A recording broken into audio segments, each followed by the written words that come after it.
आमदार प्रकाश सोळंके यांच्या निकटवर्ती असा आणखी एक व्हिडिओ व्हायरल झालाय। तहसील आणि पोलीस प्रशासनाला दमदाटी करतानाचा हा व्हिडिओ आहे।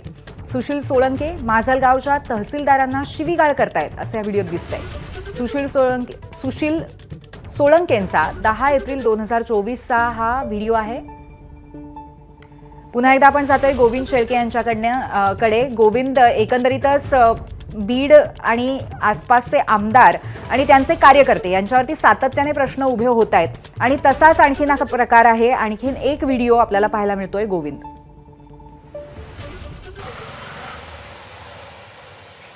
पूर्वी काल आपण आणखी एक व्हिडिओ दाखवला होता ज्यामध्ये सुशील सोळंके जो प्रकाश सोळंके जे आमदार आहेत राष्ट्रवादी काँग्रेस अजित पवार गटाचे, त्यांचा निकटवर्ती आहे आणि तो एका दुकानदाराला कशी मारहाण करतोय। विशेष म्हणजे सुशील सोळंकेची बायको सुद्धा त्याला रोखताना आपल्याला यामध्ये पाहायला मिळते। मात्र सुशील सोळंके ऐकत नाही, त्याला तो मारहाण करतो।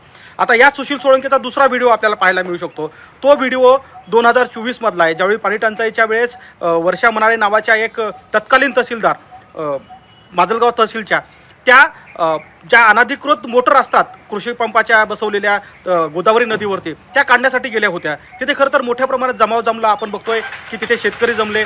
मात्र यावेळी प्रकाश सोळंके यांचा निकटवर्ती जो आहे तो त्या ठिकाणी आपल्याला पाहायला मिळतोय। धनंजय सोळंके जो आपल्याला त्या ठिकाणी सुशील सोळंके तिथे पोहोचल्यानंतर कशा प्रकारे दमदाटी करतोय। तिथून एवढंच नाही, नुसतं दमदाटी करतोय नाहीये तहसीलदाराला, तर अगदी प्रकाश सोळंके हे ज्यावेळेस आमदार आहेत माजलगाव विधानसभा मतदारसंघाचे, त्यांना तो फोन करतोय। तो फोन कॉल सुद्धा आपल्याला याच्यामध्ये पाहायला मिळू शकतो। एकंदरीतच काय तर मागच्या आठवडाभरापासून सुरुवातीला परळी विधानसभेचे आमदार धनंजय मुंडे आणि त्यांचे निकटवर्ती यांचे व्हिडिओ आपण बघितले।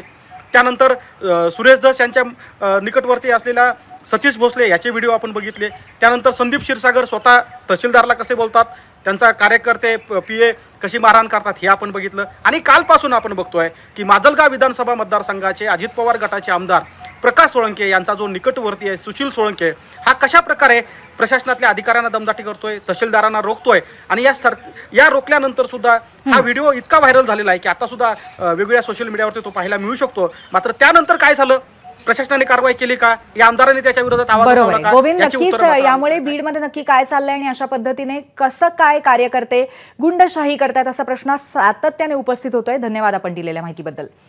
तर आपण बीडमधले 2 प्रकार पाहिले आणि दरम्यान सुशील सोळंकेचा कालच एक व्हिडिओ व्हायरल झाला होता। त्यात सुशील आणि त्याची पत्नी एका मल्टी सर्व्हिसेस दुकानामध्ये मारहाण करत असल्याचं दिसून आलं। आता आज सुशील सोळंकेचा पोलीस आणि तहसील प्रशासनावरचा दादागिरीचा व्हिडिओ समोर आलाय।